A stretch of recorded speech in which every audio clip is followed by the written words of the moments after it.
Hello and good morning. Happy Friday, everyone. Welcome to this week's new episode of Breakfast with Boom. I'm your host, Mr. BoomStick XL. Folks, we have an outstanding show ready for you. Obviously, we have Forza news. We have some Baldur's Gate 3 controversy coming out of the Sony camp. We have the Sony State of Play.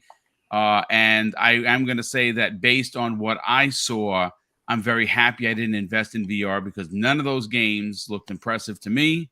I don't know what I'm looking for. I don't think I'm going to get Ready Player One just yet, but I felt like what was shown were not impressive enough to warrant the money that they're asking. And I'm hearing that there's issues with the controllers, so I'm even more happy that I didn't invest in PlayStation VR 2.0.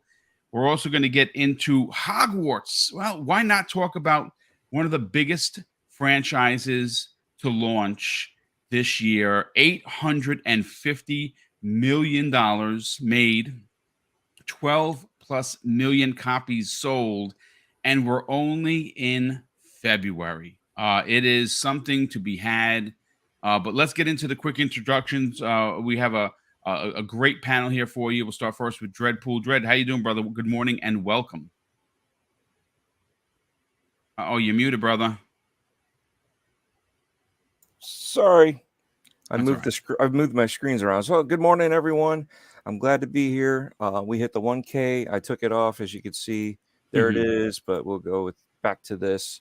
Again, thank you guys for getting me there. If it wasn't for you and the rest of the people in the chat and everybody that supported me, I appreciate it. But we're not here to talk about that. We're here to talk about some spicy stuff. Yeah, so we are. And we're happy. We're happy that you did the 1K live on the air. Well-deserved achievement. You worked super hard on your stuff, and love to see it. But listen, congratulations once again, Fuzzy Belvedere. What's going on, brother? Another day for you to show the saltness of Fuzzy Belvedere, which usually is a fun time. How you doing? I'm doing pretty good. Glad to be here with all you guys. Man, some interesting stuff to get into. So, let's Fuzzy, when the kids say, "I got the receipts," well, I have the receipts in front of me, and it doesn't look good for Loran Studios, makers of Baldur's Gate 3, because what they talked about initially and what they're showing now are two different stories. And listen, we're going to get into it, but a couple of special guests here today that aren't normally here. And one of the topics are so spicy, he literally had to be here. Infinite Umbra, what's going on, brother? You and I and a few other people were talking in the DMs, and you were quite heated about this. We're going to get into the drama, if you will, the minutia of the drama. Yeah, man. Good morning, everybody. Yeah, I'm not so much heated as I am annoyed. Yeah, annoyed is probably the better word, because who really gets heated over exclusivity? I personally don't care. It depends on what it is, though. Like, if you're, I don't know, Grand Theft Auto exclusive to PlayStation, I'd probably be pissed with that. Yeah, you're right. But yeah, it's just annoyance, and it's not just the fault of Sony or anybody. It's also Microsoft's. But we'll get into it in a second. Yeah, well, I mean, I think ultimately the problem that I think you and I have, and most people will agree with, is an industry double standard that currently possesses this industry as a whole. I said this in the green room, and I'll say it again live on the air before we bring Josh in and introduce him. When a game is screened from the rooftops of exclusive for PlayStation, it's like, yeah, bet, I get it. That's market leader number one. So what? Big deal. But when Microsoft does an exclusive, they run to the rooftop and say, police, I've been stabbed. Yep. It is unbelievable. I mean, I actually saw a thread, folks, and I'm not making this stuff up, where someone tried to justify Hi-Fi Rush being ported to PlayStation 5 because it might have been in development before Microsoft owns Bethesda. So just based on that fact, it should be on PlayStation 5. You know what I say to that person? Shut up. Just shut up. That's what I say to the person, because that's just ridiculous. But Josh, you came in. It's already spicy. It's already fiery. What's going on, brother? Your talking is over. No more talking from you. You've used your allotted words forever. No more thinking. I'm so good. So glad to be here.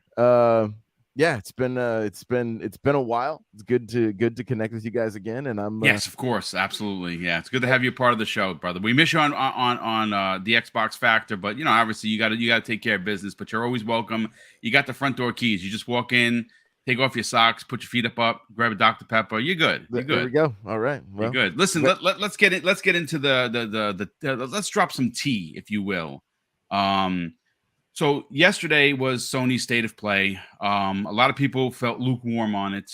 It was a heavily focused PlayStation VR event because, well, PlayStation VR is out in the wild. Again, you can't argue the technology. Sony does build really good hardware. I mean, again, if you're not a fan of Sony's brand, I understand that, but you got to tip your cap where you got to tip your cap. And PlayStation 5, well, it's a well-built machine. PlayStation VR 1, fantastic piece of hardware. 2, even better, right? I mean, I'm still perturbed about the wire thing, but it's fine, right? For what it is. You are getting top-tier technology. The price, it didn't scare me. It's just, after the way I was treated as a consumer for PlayStation 1 games being backward compatible or getting a free upgrade for every one of them that I purchased, which is what should have happened. It didn't happen. Only some of them. So I was like, you know what? I'm just not going to invest in Sony because, well, Sony is not investing in me and the consumer base. But one of the big stories, folks, that jumped off the page and exploded as early as this morning is Lorraine Studios, makers of Lorien, boom. Lorien. Okay, thank you so much for the correction. Lorien Studios, makers of Baldur's Gate 3. Now, Baldur's Gate, for me personally, is an IP that my wife and I played when we were still dating, but not this Baldur's Gate. The Baldur's Gate that I'm talking about is the one by Interplay, that they released an HD version of 1 on the Series X, and they released an HD version of the second one. There was never a 3. This particular Baldur's Gate, folks, is the PC one. But Baldur's Gate 1 and 2, the enhanced editions, I have on the Series X. I bought it. I own them. Well, one of the issue at hand isn't the exclusivity aspect of it. I understand that exclusives are a part of gaming. It's a thing, right? It's been a thing for decades. Sony is the master of exclusives. And, I again, this does not equate so much to what we're going to talk about in a second. Just for context, Tom Warren had put out a tweet last night. They got a lot of traction. And at the meeting in Brussels with Xbox and Activision talking about the ABK deal, Brad Smith, who was up on stage, had a couple of slides that were there for people to see. The one on the left obviously talked about it was a pie chart that in that region of the world, Sony, PlayStation, has 80% of the market, right? And on his right, he had a sign that said 150 million. And what that meant was that those they were going to add to the 120 million Call of Duty players, 150 million new ways to play Call of Duty on new devices. But the original sign that was there, which I have in front of me, was a chart of exclusivity for PlayStation versus Xbox. And Xbox currently has 59 exclusives. You're like, well, that's not bad, right? 59 exclusives. No, I'm not talking about like for this year. I'm talking about just exclusives. You know how many PlayStation exclusives there are? Literally 5 times that amount, folks. 286 to 59. So to say that, keeping games off of Xbox, whether that's in contract form or just outright buying, exclusivity, which Sony is known to do, well, that's why this is a bit of an issue. Now, the studio, again, that is bringing Baldur's Gate, did an interview with GI, gamesindustry.biz. And that interview was politely dropped into my DM thanks to Kayasante and Everborn Saga. and it was an interview where the head of the studio says, we will not participate in exclusivity game for Baldur's Gate 3, right? So I'm going to read his exact quotes, folks.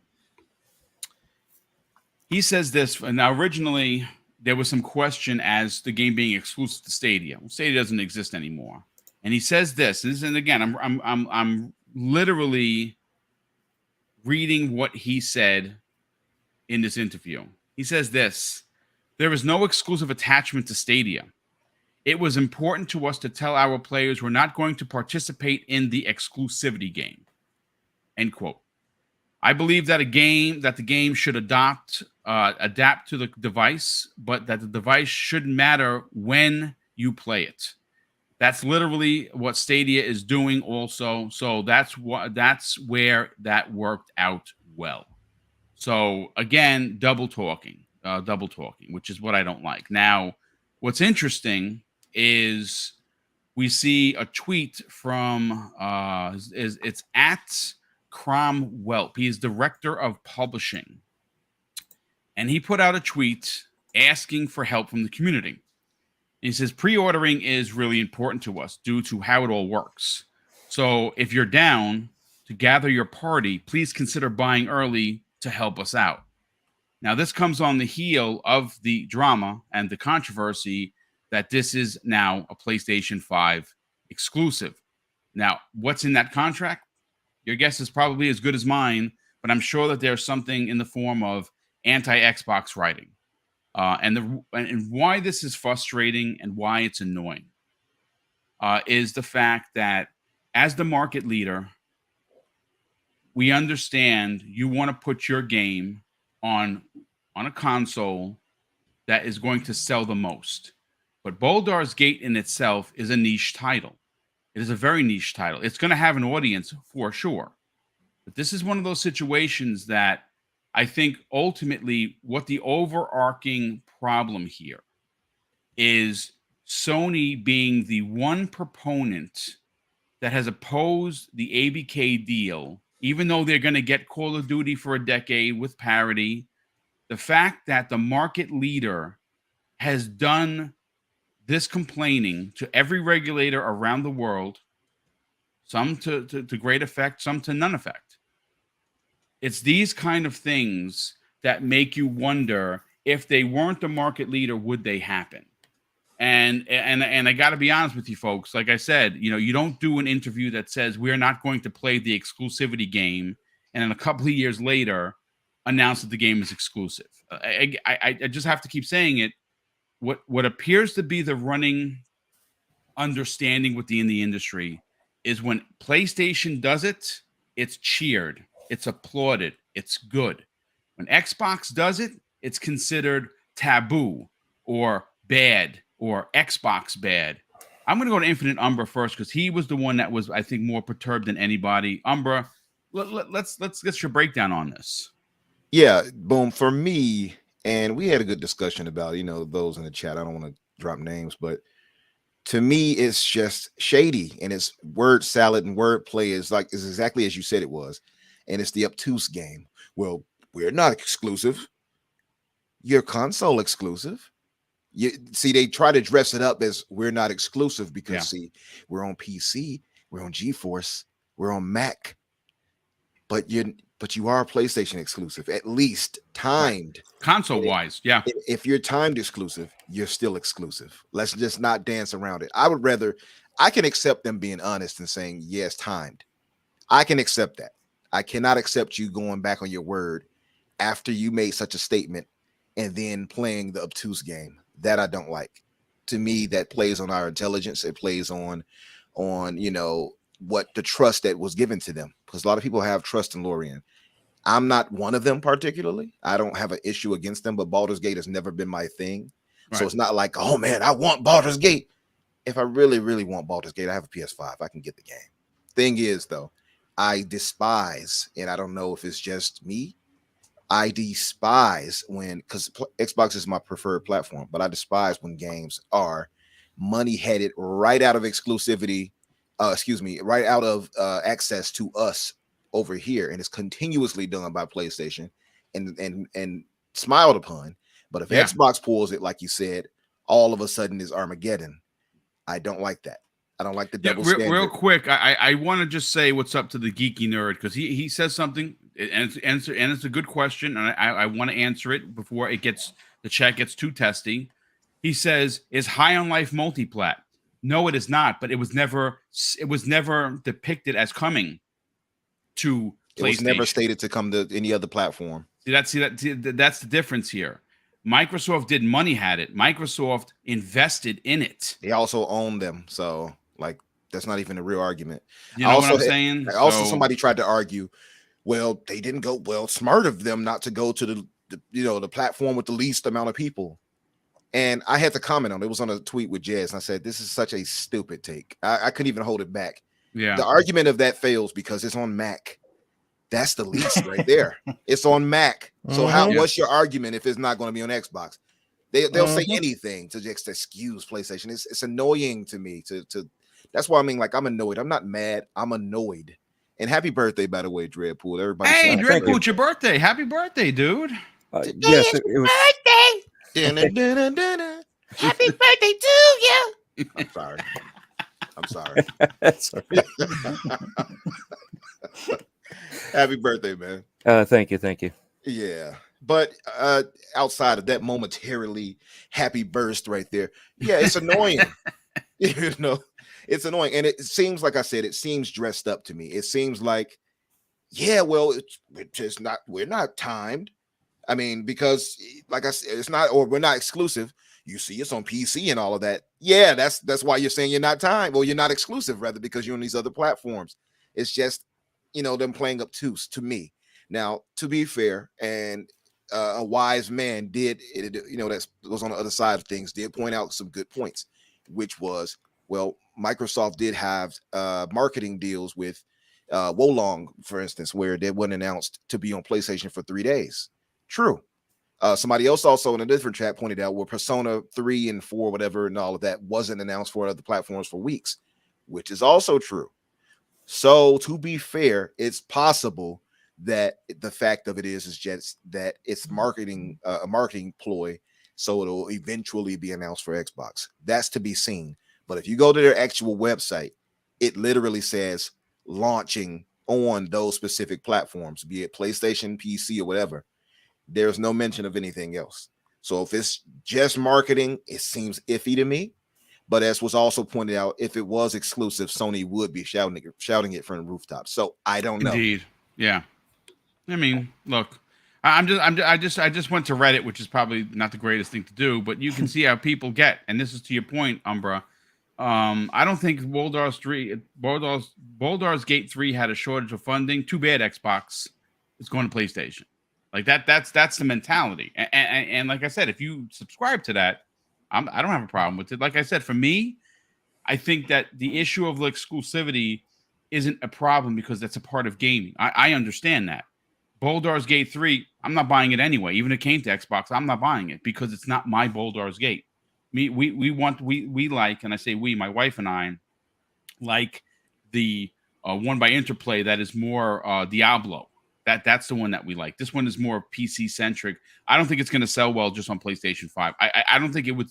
Honestly, I think it's going to be obtuse, even if it came to Xbox. True. I really do. I'm not saying that to be like a jerk. I just think that the game is very niche. It is pretty niche, and it didn't wow me. I'm just going to put that out there. That's why I say, like, I'm not like, oh man, I need to play Baldur's Gate. How dare you?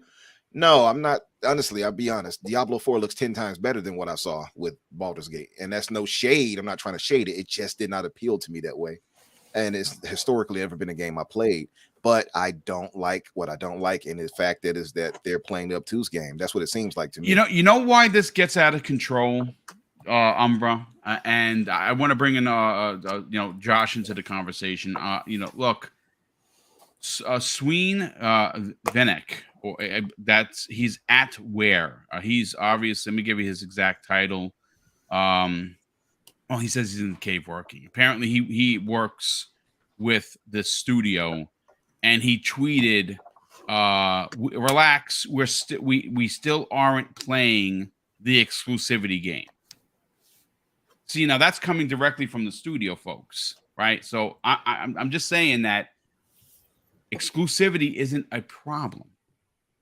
Don't get your boxes all up into a bunch. Okay. The problem is this. The 2019 article. These are things, as the kids like to say, we pull the receipts and here they are. And you're getting tweets. Relax, we're not playing. We still aren't playing the exclusivity game.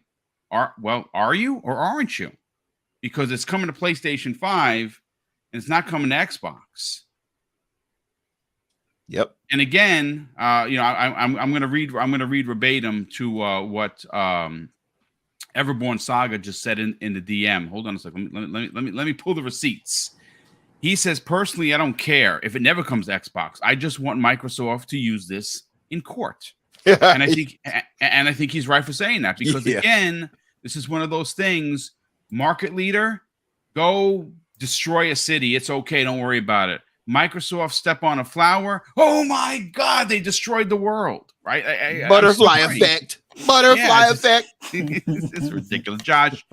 Again, I think it's a big nothing burger, but I had people reach out to me in a DM and they want to talk about it. I want to talk about it. I'm just saying that when you see these kind of things where Sony continuously money hats things, and I'm sure that people are going to be like, well, boom, so Microsoft could do that. And they do that to some effect when people come to them with their games and said, hey, listen, we'd like to put this game out. And then something happens midway and they're like, the game isn't going to hit because we're slow on, we're running out of money, whatever.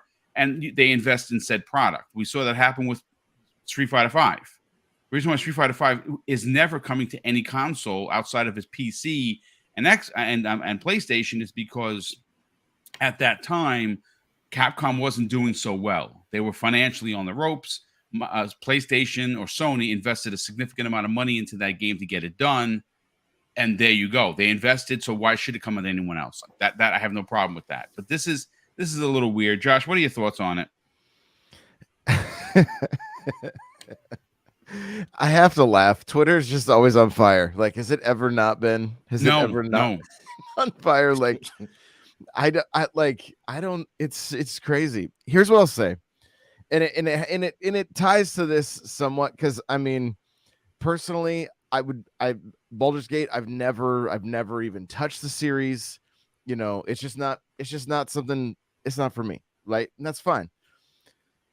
But I know there's been a lot of conversation around, like, even just Microsoft's marketing, right? When it comes to like, hey, is this show that this game's going to be on Xbox? I talked with somebody the day before yesterday, and they were, I was upgrading my cell phone and they pulled out a PS5 and they're like, oh, because you bought a watch, you could buy this if you wanted. And I was like, I'm good. I want to get the digital one. They only had the disc one, whatever. And so, and then he started talking about wanting to play. He's like, yeah, I want to get one of these so I can play Hogwarts. And I'm like, well, it's on everything. He's like, well, the commercials are all PlayStation. So I didn't even think it was on Xbox. And he has his Xbox. And so, like, I mean, whatever's happening on Twitter about this, I understand. But like, I see you guys talking often and I see the tweets, like, Xbox has got to get in just the marketing game, because there are people that don't realize that their marketing is horrendous. That's a pure fact. Let me tell you something. The fact that that Hi-Fi Rush wasn't here, there, and everywhere it's a small game. Sure, it's a shadow drop, but I've complained about Microsoft's marketing every time I get a chance to, because I'm sorry, that is it getting better? Sure. But is it on the level of the masters of marketing in PlayStation? Not by a long shot. And that's a problem.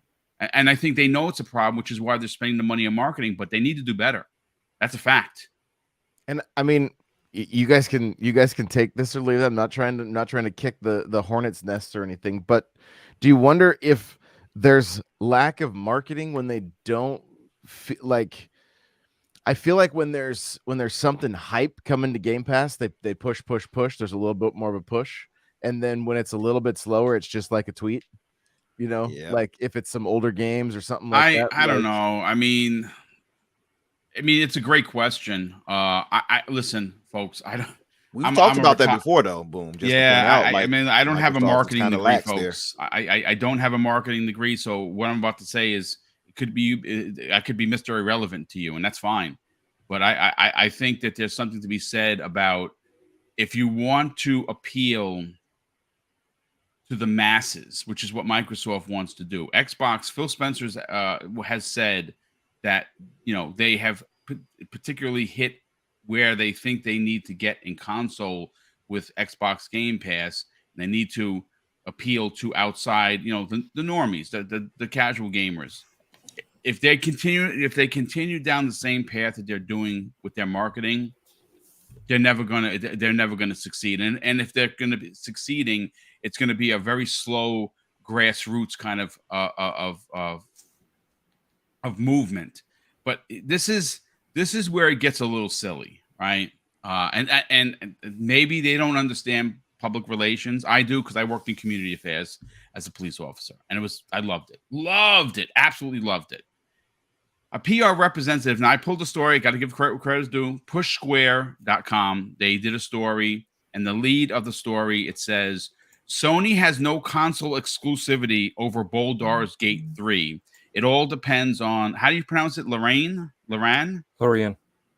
Studios. Okay, thank you for that. Now, this is what the PR representative from Lorien Studios tells Push Square. And it's a little funny. Pardon me for coughing. There's no exclusivity tied to the game's launch. Right now, Lorien is planning on releasing Baldur's Gate 3 for PC, Mac, GeForce Now, and PlayStation 5. That said, they don't have exclusivity and will announce support for additional platforms if and when they're ready. So wait a second. Hold on, hold the phone. In the same breath that you say, don't worry, we're not playing an exclusivity game, you say that it's coming to PC, Mac, GeForce Now, and PlayStation 5. Everything but Xbox and the Switch. Now, can the Switch run this game? Probably not. So it would be Xbox. I don't know. I don't care. People care enough. They wanted us to talk about it. I'm trying to be as fair as possible.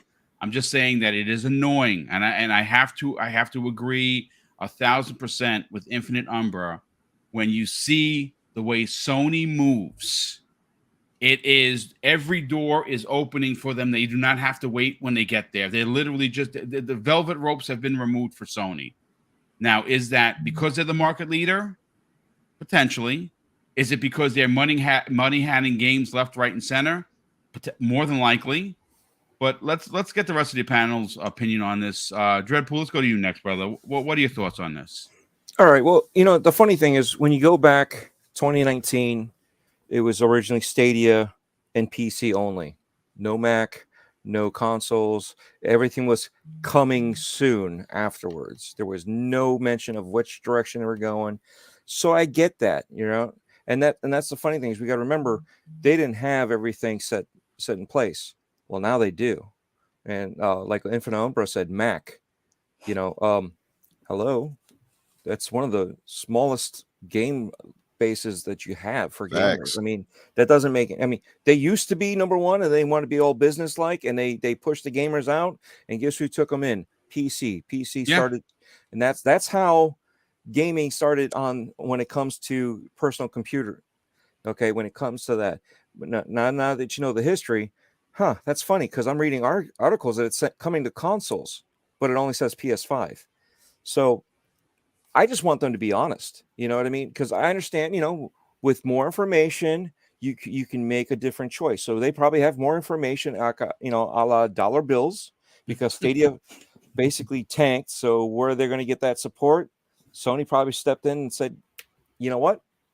I'm going to step in there now because now, you know, we missed that opportunity because you guys wanted to stay more on the PC side. And I'm sure Stadia was kind of showing off the PC side that they could do because they're not officially a console. But be honest, who's got the bigger console base that they probably pushed, right? Yeah. We know who it is. It's not, and it's not engagement, because if they did engagement, that'd be a different story. Yeah. But who's got it, right? Remember Lawbreakers?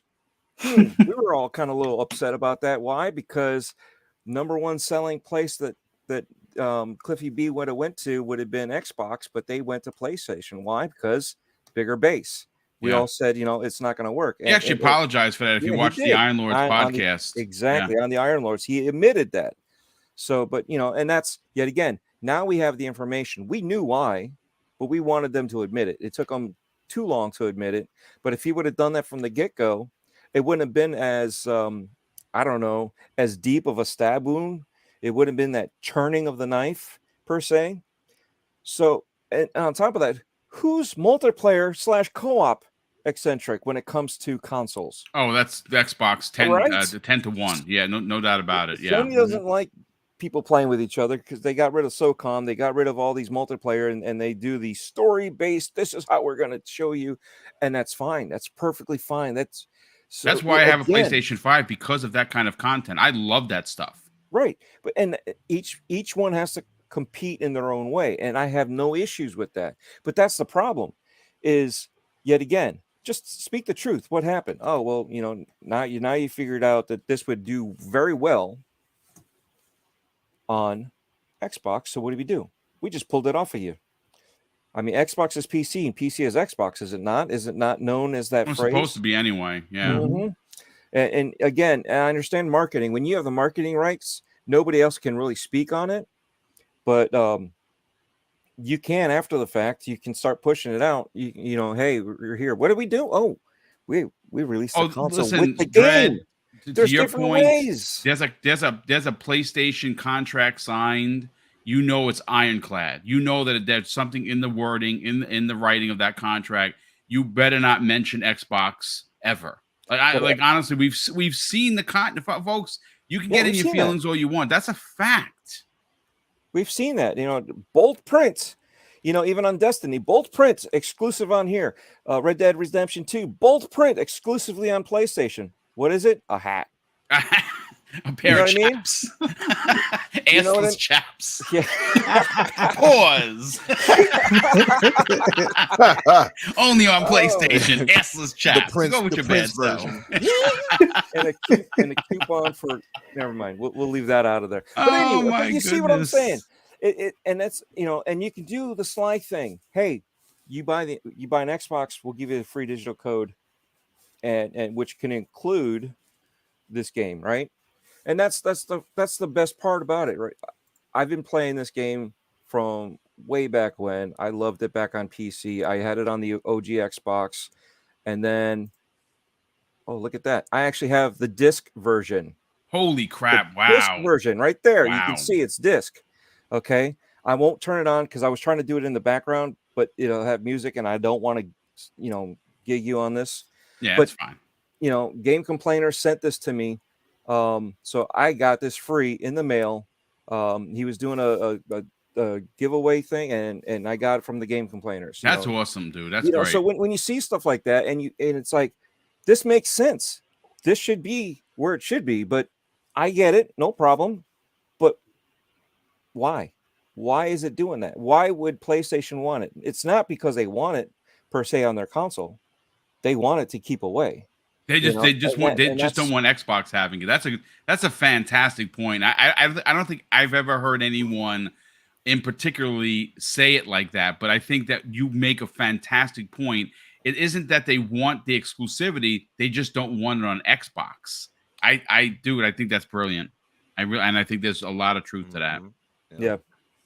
So it's the deny game too. Also, just to point out, Sony is lacking when it comes to Western RPG. For sure, 100%. Yeah. Mm-hmm. Yeah. What better way than to get something that's relatively well known as far as the naming goes, at least Baldur's Gate, even if it is niche. But what else do they have to grab? Microsoft has a lock on the Western RPG market. That's not even a question. And as soon as Stadia went down, they were like that junkie looking for the next hit, and they were willing to take it from wherever, no matter what they had to do. No, it's true. They're a small studio. They got to pay, they got to pay their employees. Again, at the end of the day, real people make the games. That was a big loss. That was a big loss for Stadia to go down.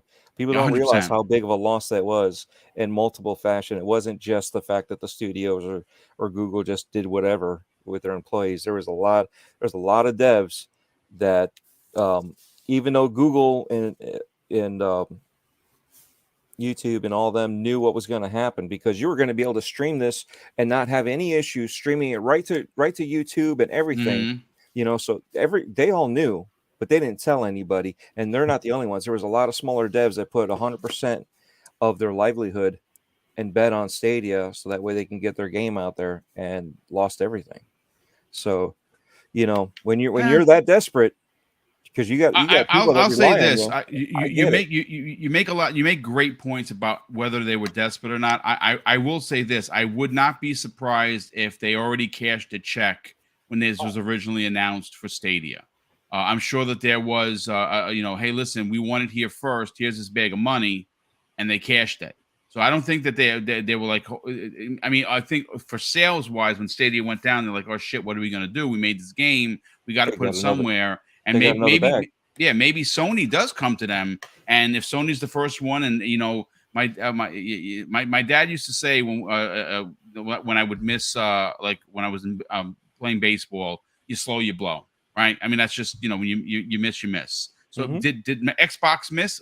I guess we'll never know because no one's talking. But I don't want to spend too much more time on this. I definitely got to get Fuzzy's salty opinion on this. Fuzzy, I don't necessarily think, and I want people to be really clear with this, it isn't the exclusivity aspect that's the issue. Okay, it is a part of the issue. The ultimate problem here is the developer themselves. They get on this, they get on there, I'm going to stand up for the little guy in 2019. They put this out there. We're not, the exact words, we are not going to play this exclusivity game. That is from the owner of the studio. When you make a claim like that. Well, I call BS because if it's on Steam and you already have a Mac version, why isn't there an Xbox or Microsoft Store version? Forspoken's in the Microsoft Store. Yeah, it is. So why isn't this in the Microsoft Store? It's a PC version, so why isn't it in the Microsoft Store? So they're full of BS. Plain and simple. I mean, when you have what is it, Death Stranding in the Microsoft Store. I mean, sure, that was a publishing thing. 505 Games put it there. No big deal. But the fact that Forspoken, with all of the negotiating that Square Enix does with Sony, they're full of. I don't want to use. I'm not going to curse. It's okay. They're full of it. Listen.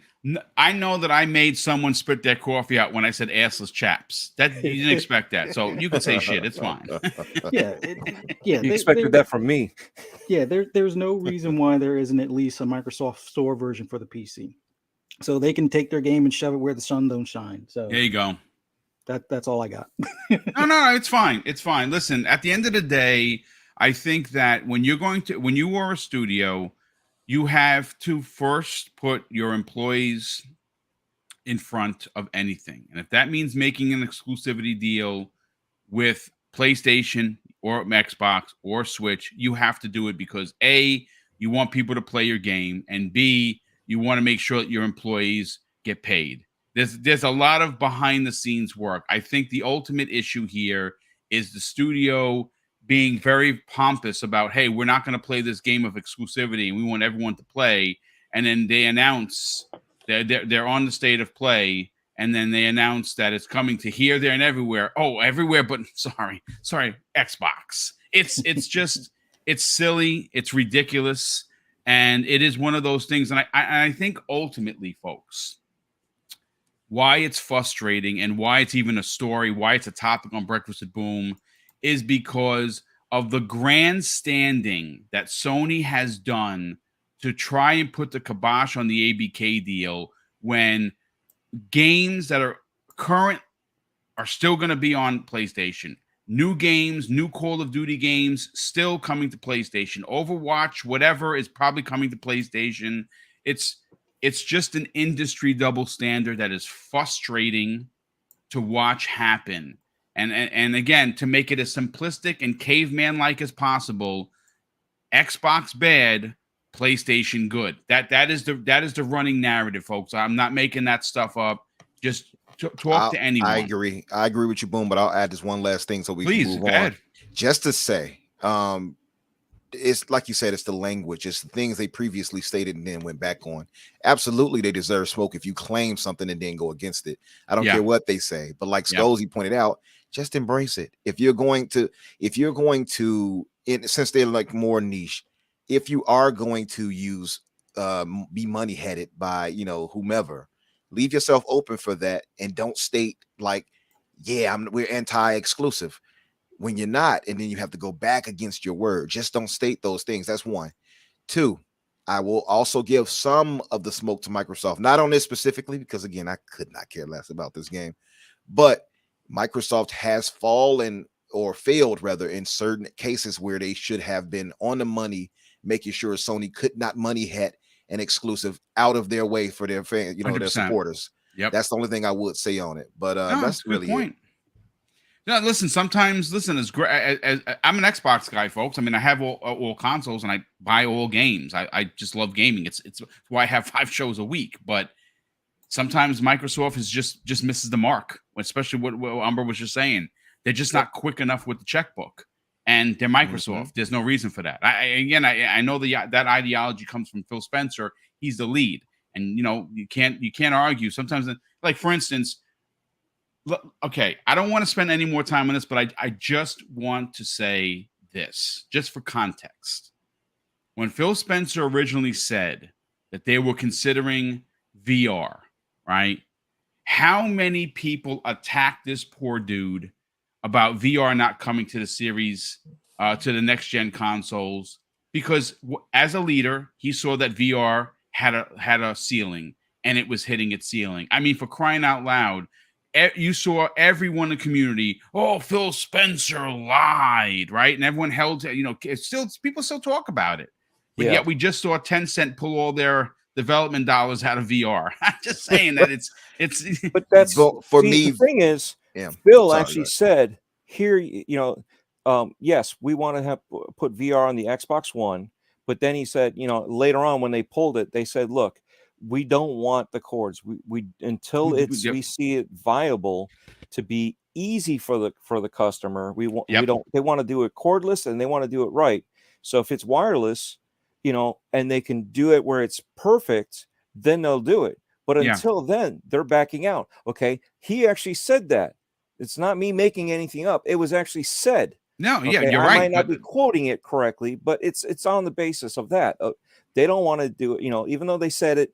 They don't want to do it until it's accessible to everybody and easily accessible. Now I would say less niche and less less experimentation. What's the word I'm looking for? Experimental. The thing for me is VR is such an infancy stage, right? It still is absolutely. Like people are so great. And I see the games and I'm like, I got past those types of games back in the day. That's what those look like to me. A lot of these. Only one I think people really, really praise is Half-Life 3 Alex. But that's about it. If that's your pinnacle, I'm sorry. But I'm not paying you $600 for a VR headset just to play a few games and then never touch the thing again. It's not worth it. I'm a traditional style gamer. Well, the problem with Sony, with specifically that, is they are very quick to drop support. I mean, just look at what they did. The PlayStation Vita is a perfect example of dropping support for first party. The PSP, which is before that, they dropped it and they came back to handheld. PlayStation VR, in its launch infancy, it was fantastic. It had a lot of great games, especially like the Arkham Batman game. Dude, that's still one of my favorite VR experiences ever. And still niche though. It's still niche. Like it's only niche. Like somebody pointed out correctly in the chat, sold 1/6 of what the Kinect did. And the Kinect we thought was like trash, but no, the Kinect actually sold fairly well. I actually really, it's funny. I was talking about my nephew I'm picking up in a couple of hours. We used to use the Kinect every time he came over. There was a game by Double Fine where you had like it was like a mini games with lava and stuff like that. We used to play that all the time. Actually, Tim, who won an award last night, he won a Tim of Legend on Twitter, who was the lead over at Double Fine, won a Lifetime Achievement Award, which is his contributions to gaming is just second to none. He's incredible. But yeah, so that's one of those experiences that on the Kinect that maybe a lot of people are like, this is just dumb. I played that every time. It's their experience with the HoloLens, with AR, and I'm sure this is the direction they want to go to, is have AR where they can actually mask off the real world and turn it into VR. So they have a combo AR VR. I think that's where they're headed. So until it's better, the not just the technology, but the quality of the technology is better. I don't think they're going to go into that because they could have just said, hey, you know what? HP has one, Asus has one, this other company has one. I mean, they had how many? There was like they could just partner up with them. Companies that they could have partnered up with, and just said, you know what, bring it over. That's all they have to do. They have the port. I don't want to say it's as simple as flipping a switch because that would sound idiotic, but I'm sure that the coding that would go into making it work isn't that big of a deal. Yeah, I would agree. I think it's doable. But just to point out, by the way, I still have the video. Me, as far as it comes to VR, you're going to have to do more than what they're giving me. It's going to have to be to the levels of Ready Player One or something. I agree. It's got to be better. I saw some video. I don't know who the guy is. He's a VR guy, and he got a lot of flack. He said he showed video on a big screen of him playing Horizon. He said he called the PlayStation VR a $600 piece of trash. Oh, I saw that one. Yeah, and he got a lot of slack for that. But I'm sure he did. Look, PlayStation guys don't play that. Oh, dude, they attacked this poor dude, and he's a VR guy, mind you, so he knows his stuff. Listen, let's get. First of all, we got 500 people here, which is awesome. I got to catch up on the super chats, and we're going to get into Hogwarts because why not? I played until folks. Look, I'm 52, so I don't have the stay up stamina as I used to as when I was in my 20s. I could do an all-nighter. Like when I was a police officer, I used to work overnight for overtime, and I'd be ready to go the next morning and it'd be no problem, right? Because I was younger.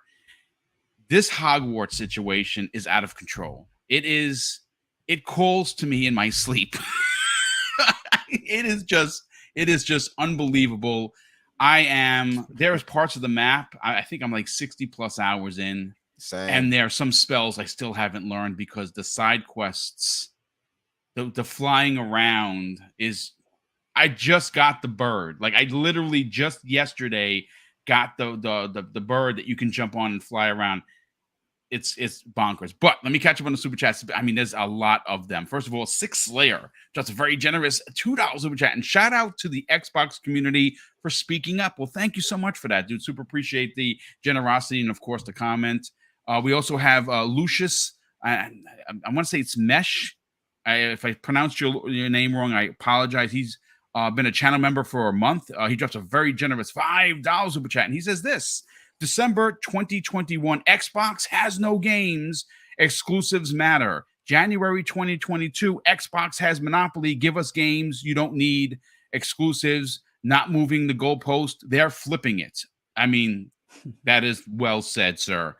Jonas the dad. Hey, Jonas, what's going on, brother? He says, starting the morning with a boom, got the deluxe Hogwarts edition. What a killer game. Hit that like button. He dropped the $5 super chat. Thank you for that, Jonas. Rain G4, what's going on, my brother?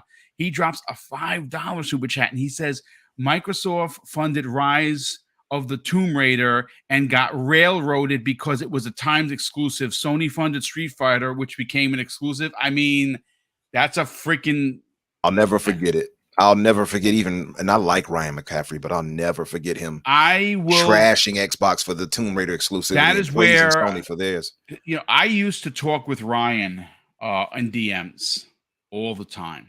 When I was an IGN guy, that was many, many years ago before. It's why I started my own channel because I couldn't take what the media was doing. And I lost all respect for him after that.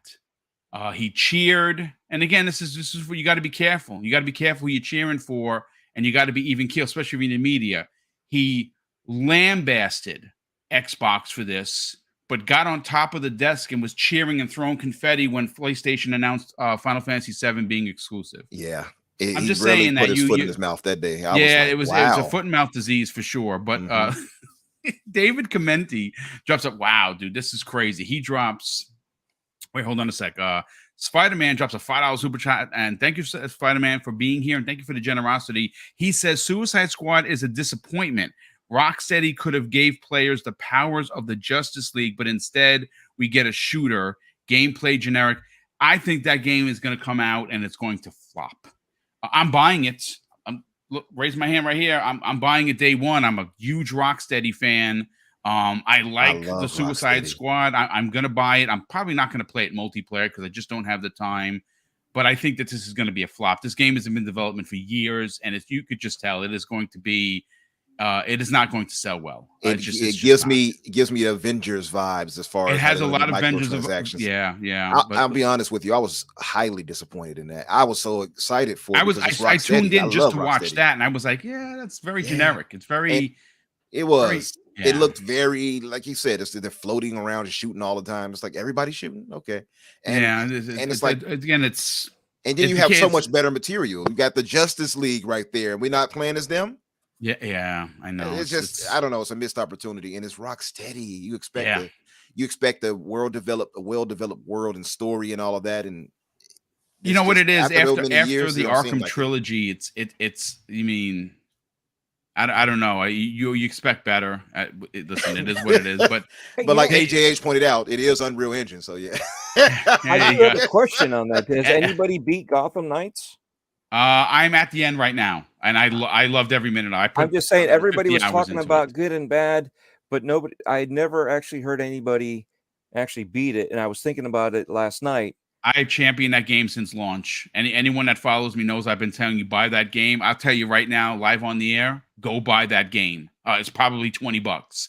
And I can tell you right now, it is phenomenal. Forget don't get hung up on, boom, my dirty frame per second. I'm not a peasant. I am telling you, it is so good that you just overlook the 30 frames. It's just phenomenal. But let me continue, guys. Otherwise, we're never going to get out of here. David Commenti. Or Chimenti drops a very generous, $22 super chat and says, I love this stream. The honesty is awesome. We are definitely with the good guys. It's great. Dude, thank you. That's very kind of you to say, brother. Brett Bingham, good friend of the program, drops a $5 super chat and says, I wonder how much dev talent will leave Sony and work for Xbox Game Studio once non-compete agreements are no longer enforceable. They have great talent there. I don't know if they would leave so much for that, because say what you want about Sony. If you don't like them, you don't like them. I'm not going to tell you to like them. But they have some talented devs and they have some really great studios. It's just, I don't know so much about that, but I know that working for Xbox, anyone that you hear, and then again, people are going to bring up, the initiative. You see what happened there at Microsoft. The initiative's issues wasn't because Microsoft was putting their thumb on somebody to tell the work. The problem with that is it was a project, it was a test, and it was the old saying, too many chefs, not enough cooks in the kitchen. And they put a lot of people together that were studio heads and leads that led studios of hundreds of people. They put them in a room and they couldn't figure it out, because if I was telling you what to do, it was an insult because you used to tell other people what to do. It was an experiment that had a great idea. The ideology behind it was phenomenal. Put a bunch of studio leads in a room and they're going to make the greatest things in sliced bread. But I think egos was a big part of that problem. Again, it's just my opinion. So let's see. Nightwolf 3186. What's going on, brother? Long time, no time. He says it's been a while, fellas, but I had to hop on here to show Boom and his panel some love. Thank you for that. Miss you guys, but work keeps me pretty busy. Loving these topics. Thank you for the $5 super chat, brother, and we miss you as well. David Chimenti drops an additional $22 super chat and says Xbox is the greatest. Indeed.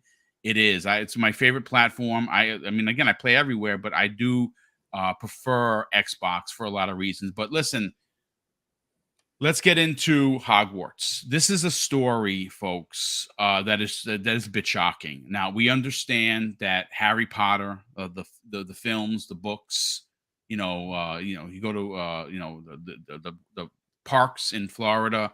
It's a brand. It's an IP that stands the test of time. It is loved by millions. Now, this game came into existence with a significant amount of controversy behind the author. J.K. Rowling's had some things to say specifically about the trans community.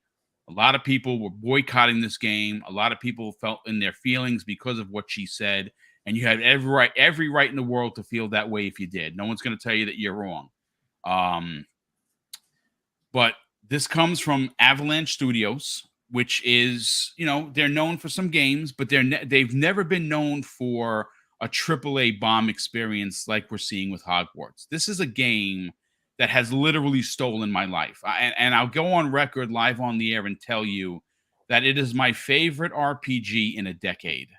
I have not found anything about this game that I don't like. The implementation of the magic and how it's done, the side quests, the unbelievable detail in Hogwarts and when you're outside, how you move around the world, how the charm of this game, folks, is not to be believed. So, am I telling a lie here? No. The reason why I wanted to talk about this is because this is a story, folks. We are only in February. Okay. It is one of the best-selling games of the year. It is probably going to be the best-selling game of the year. Folks, it has already moved 12 plus million copies in a shorter time than last year's monster RPG in Elden Ring. And it's outpacing Elden Ring. And Elden Ring was a phenomenal game. It was my personal game of the year.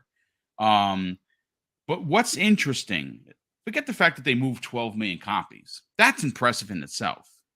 But folks, since the game's launch, it's made $850 million with zero microtransactions. That is just game purchases. That is insane. Umbra, I'm going to go to you first because you're Mr. Hogwarts. Oh, yes. Okay.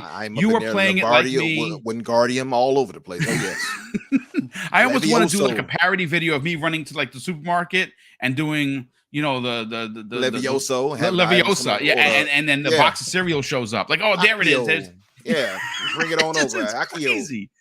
Let's talk about it. These are impressive numbers. These are numbers. Look, if you've been gaming as long as me, and I don't think anyone has because I'm the oldest bastard here, and it's fine. Traditionally, folks, in recent years, it's gotten better. But Umber, I think you can agree. Traditionally, licensed IP is awful. It fails more than it wins. Now that has changed, yes, but to be honest, this game, and I'm not saying it to be disrespectful, has literally no right to be this good, and it's incredible. It defies all logic, especially. There you go. Talk about it, brother. Games. Talk about it. You look at their past games, boom, and it got confusing for people because even I was initially confused. It's like Avalanche, like Mad Max Avalanche, like that's my ish. Yeah, I'm gonna love this. Mad Max is a game that a lot of people didn't play. I'm telling you, go play that game. You can. It's $5 right now, and you all should definitely play it.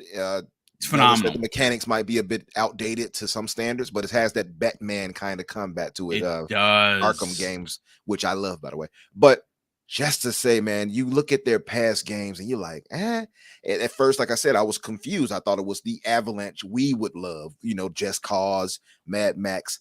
And then I say it was like Avalanche Software. I'm like, oh, right. It's different. I looked at their games. I'm like, what? Infinity games and Disney? What? No, this game is going to be terrible. I had doubts for Hogwarts. We talked about it on Xbox Infinite. Doom Cutie was only one that, I'm so happy and excited. I can't wait to play. And I'm like, I don't know. And then, man, I said, okay. So I got my nephew. He's older now. He has a job.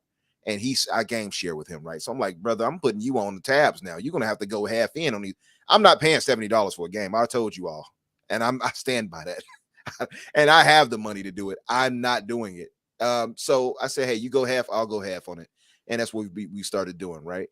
So I jumped into it. I said, listen, I have to do this. I'm talking about these games. I'm on podcasts all the time. literally like 6 different podcasts this week, from RDX to you twice to Hours on Xbox Infinite to PTK Blam this Saturday and such. But anyway, so I said I gotta have this info. I get the game and I'm playing it. I'm like, why is this game this damn good? I'm constantly, and I know I'm not the only one. I'm sure everybody who's played it got the same feeling. Boom, I'm sure you too. When you started flying around or doing whatever, you get distracted so easily when you're trying to go do something, and you 1,000%. just hours later you realize, I still haven't went to go talk to Poppy or whoever else it may be. I didn't go talk with Natty or whoever. I have abandoned. By the way, she's my favorite character. I love she Natty. Yeah, is amazing, she's dude. Dope. Listen, I don't want to be off of your thing, but that again, adding to the charm. Now, I saw some people, and it kind of hurts me a little bit when I see people say that there's too much representation. That breaks my heart, because my wife and I built this channel with the ideology from the ground floor up before anything. Everyone is always going to be welcomed here. This is the home of everyone. That is one of the most important things to me as a human being. When we built this channel, I mean, literally, the cement putting this thing together was, we are going to be welcoming to anyone that wants to be a part of it. So when I saw comments like that, honestly, it makes me want to cry, because there's too much representation. Natty, chef's kiss. The minute I met her, I was like, "What? This is my favorite character." One of my favorite for sure. I mean, I got, the thing is, like, I will give them credit. They did a good, like, some games fail when it comes to representation. This game hits it on so many levels, Boom. From not only from the representation of different lifestyle, whatever it may be, even as far as the detailing on hair. You know how often game developers get black hair wrong in games. This game is exceptionally good. Dude, you know who actually said that? He's probably listening right now, and that's Kay Asante. He complained about that for Horizon Forbidden West. He's like, the hair, it's just dumb. It doesn't represent me. And he showed a character that he designed, and I'm like, holy that looks like Kay. It looks good, man. And I've seen some of the characters people created. One thing I love that they did, especially it being Unreal Engine. I told you all, I am an Unreal Engine thought. Yes, you are, brother. Proudly. Yes, you are. I am proud of it. And what they did so well is the characters that you create look so much more exactly like the characters you interact with. You don't look odd compared to them. Some games fail when it comes to that. You'll create a character and you look off compared to the in-game characters, the NPCs. But they did so well with that, where your character looks quality compared to theirs. Even it keeps you in the game. And then the voice acting that they established with your character fits. And the thing is, like I said, it's just so well done. It's one of those games where you play, and it's like you said, Boom, it's hard to find a fault. If I have a fault, it's very small. And when I have that feeling, and I had that feeling for Elden Ring, and it was Game of the Year, I feel like this could be Game of the Year. Somebody claimed 12 million is not a lot. That's little. No, 12 million is a lot in 2 weeks. That's astronomical. Like, let's be real. And that's already 12 million in 2 weeks. Which, by the way, I was talking to Hargeet the other day. He's like, oh, what game didn't do that? He's like, God of War. But I'm not going to go that route. Anyway, and that's with bundles, he pointed out. But my thing is yes, it's a smash hit, like Richard said here. And I'm happy for the success. And they already stated, WB, I'm going to close on this. Sorry for talking so long, guys. They said that they're now going to establish this full time going forward. So they're going to have sequels to this. They're going to try to establish it more, probably have spinoffs. Maybe it might even touch on the Harry Potter themselves. You know what was confirmed yesterday? HBO Max is working on a series. That's been confirmed. Exactly. Yeah. On Legacy, not Harry Potter, but on Hogwarts Legacy. It's been confirmed that they're in development of a show. And with HBO, like we've come to learn, HBO just gives you quality. So I expect just look at The Last of Us, one of my favorite shows. Maybe of all time. It's really good. And I mean, hell, look at the other shows they put out. I mean, from Game of Thrones to everything else, like it's so many. But I'm just excited all around for this. And like I said, I didn't hate Harry Potter or anything, but I was kind of lukewarm. I was like, But I started playing it, and it's, you know how I was on Hi-Fi Rush, boom, where it was my digital crack. This has replaced it. It's hard for me. I tried to play Atomic Heart, and I played like an hour and was like, all right, I played 2.5 hours, and I went right back to Hogwarts. Right dude. back to Hogwarts. I'm like, man, I miss my Incendio. I don't know. I need to cast a spell. It cast a spell on me. I hate to be all punny right now, but this game is spectacular in every fashion. If you are on the fence, some of those I've seen in the chat, maybe I'll wait. Yeah, I get it. If you want to wait, I'm not paying 70, so I get it. But it is a great game, and it's not overhyped at all. It is worth all the hype you're hearing about. It absolutely is. Let's get Josh in. Josh, Hogwarts. Look, I bring up a stat because I guess I'm all about numbers. You can argue opinions. That's great. You can't argue numbers. Today is the 24th of February. No surprises. Look at your watch. Hogwarts Legacy came out on the 10th. So in 2 weeks, in 14 days, it has sold 12 plus million copies. It has made over $850 million. And there are people in the chat right now that just said, hey, boom, I just bought the deluxe edition, adding to this pot. I mean, this is impressive. This is unprecedented. What I heard is Infinity Ward's working on next year's Hogwarts, and Treyarch's going to start the one after that. Wingardium Bulletism. No, I mean, it's fantastic. Those numbers are they're bonkers. I mean, that's great that gaming is healthy right now. You know, it's I'm waiting for the Switch version. No, I'm just kidding. I'm not. It is coming though. It is going to release. I know. It's those numbers they're super impressive, honestly. And I mean, and that's good. It's time for it. There's room for that. Call of Duty has been so dominant for so long. Right, Madden every year does great numbers. FIFA every year, right? 2K, NBA 2K every year. Yeah, and I mean, and did Elden Ring kind of lead the way for this? Oh, I think it bucked the tradition, dude. It honestly did. They did 12 million in the first week. Wow. So yeah, so there you go.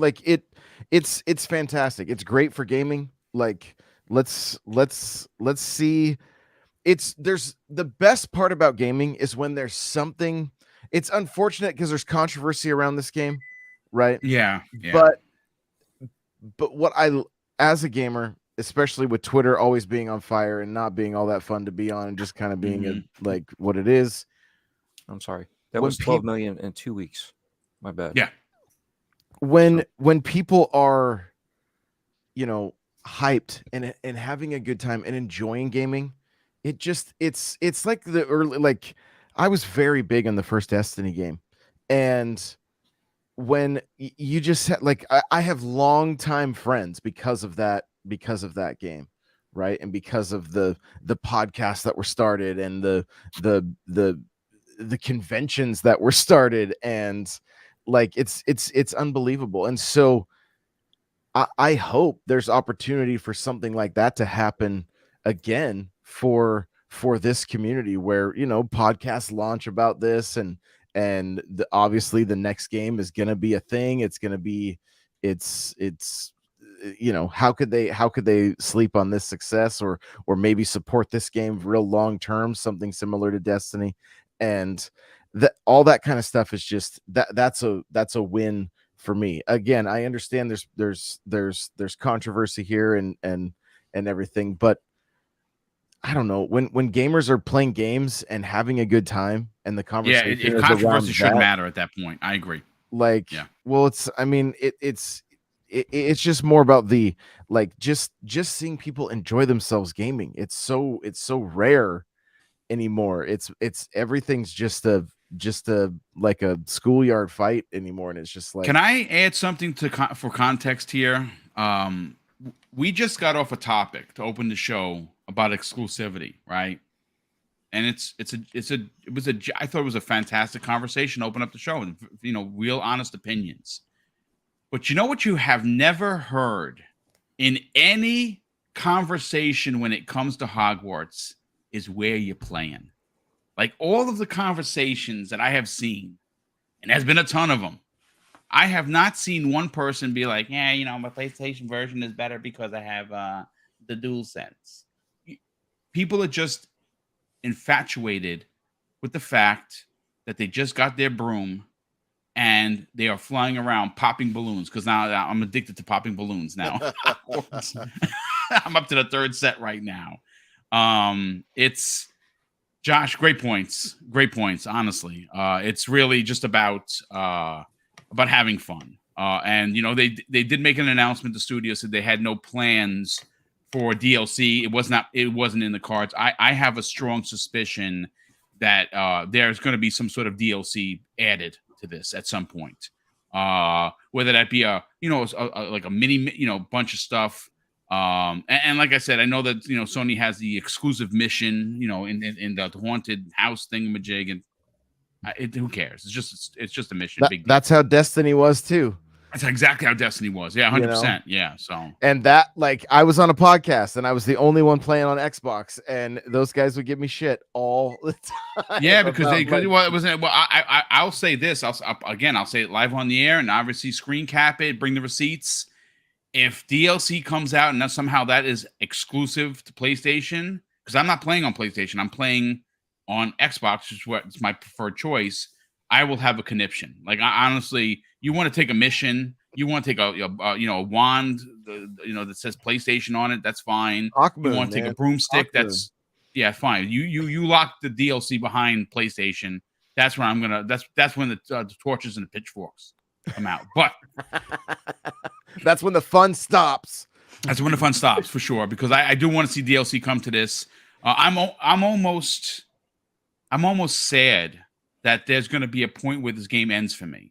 I've been seeing people do the 1,000 out of 1,000, and I'm like, man, that's good on you that you did that. I'm glad I didn't. I'm glad that there's something for me to go back to. But let's bring in Dreadpool. Dreadpool, before we get to you and we talk about the success of this game, the Black Harry Potter, my brother,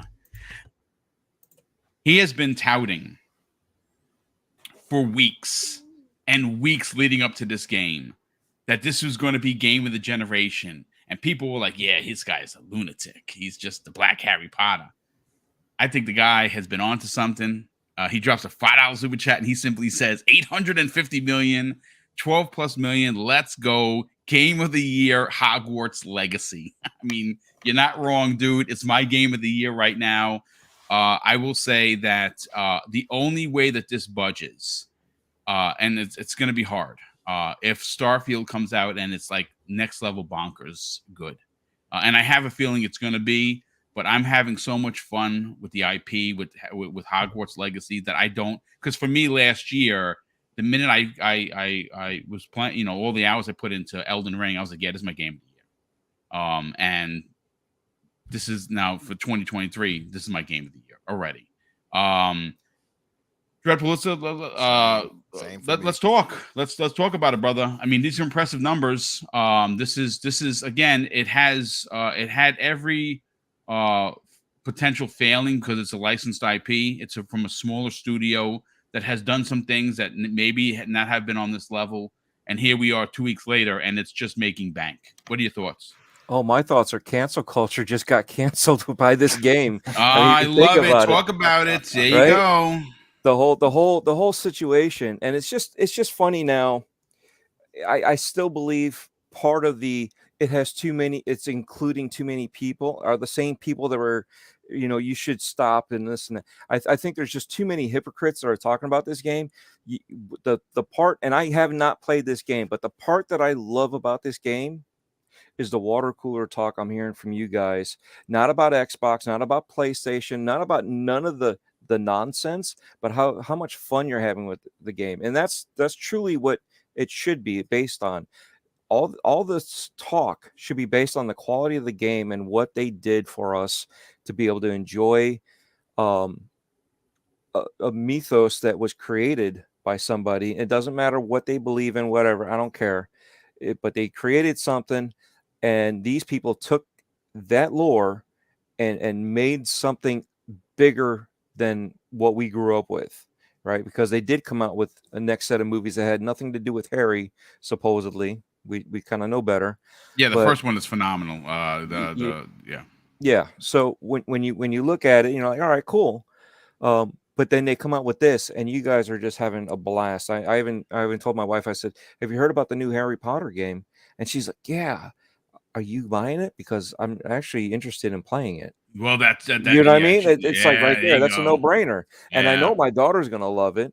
And and I'm, and here was the thing too, because we even, I even showed her the black hair, and she's like, wow, that looks pretty good. I was like, yeah, it's funny how they didn't just go lazy with it and do the cartoony hair and be like, oh, here's what we do, you'll have to deal with it.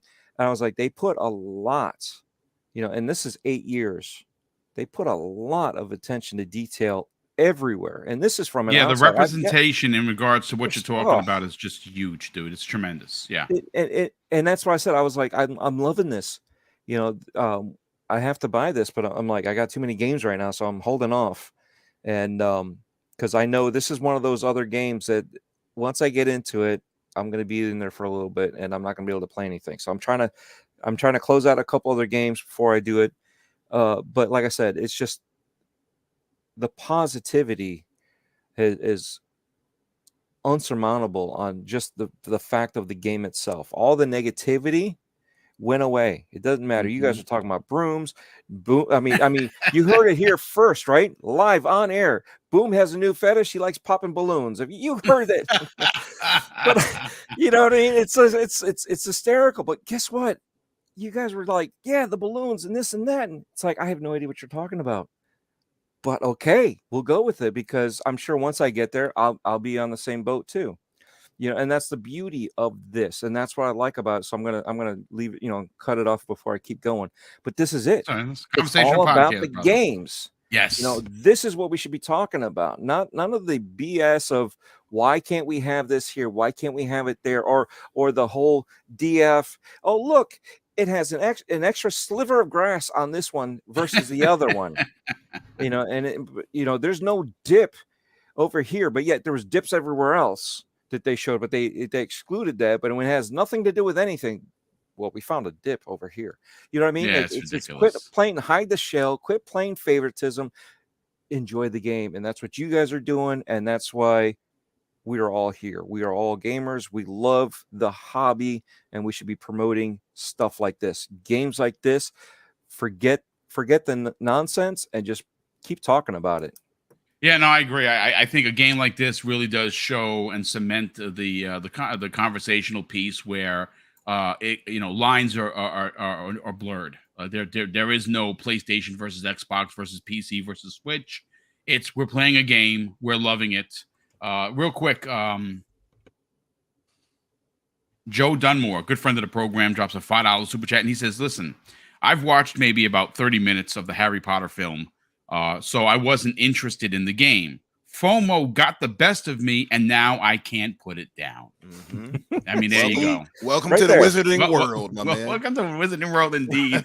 Gamers Play HUD Zero, generous friend of the program, has been a channel member for a year, drops a generous $2 super chat and says, rumor, WB is working on Hogwarts Legacy series. Yeah, that's been confirmed, brother. Yeah, they talked about it in their earnings call, where we learned that Mortal Kombat 12 is not only releasing, but releasing this year.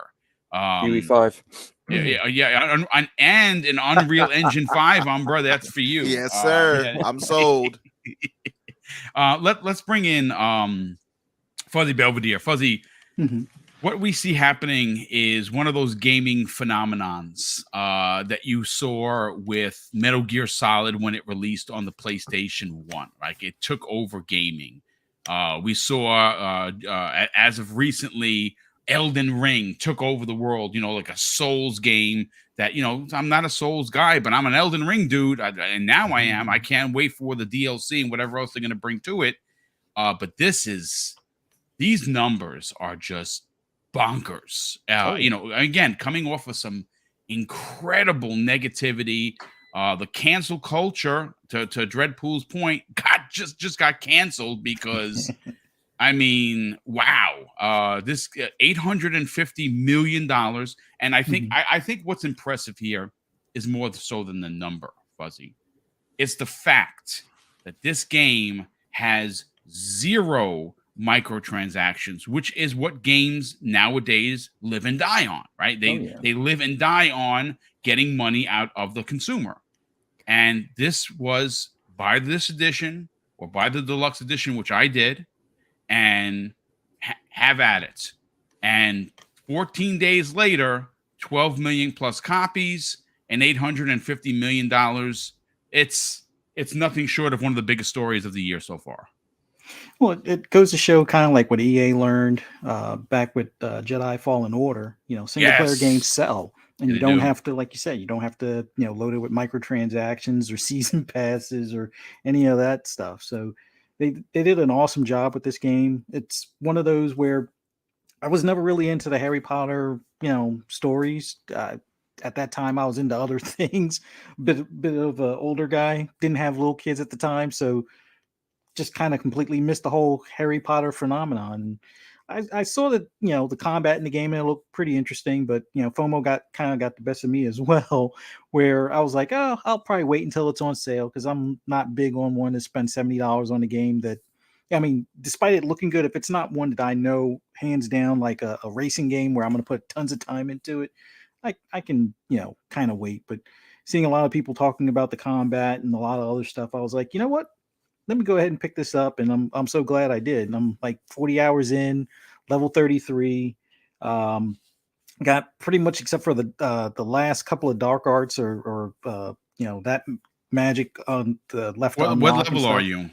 But I'm level 33, and I went with well, I didn't pick the house. The house kind of picked me because I answered the questions. Slytherin, I guess, is the house. There you go. Slytherin gang. There you go. Slytherin gang.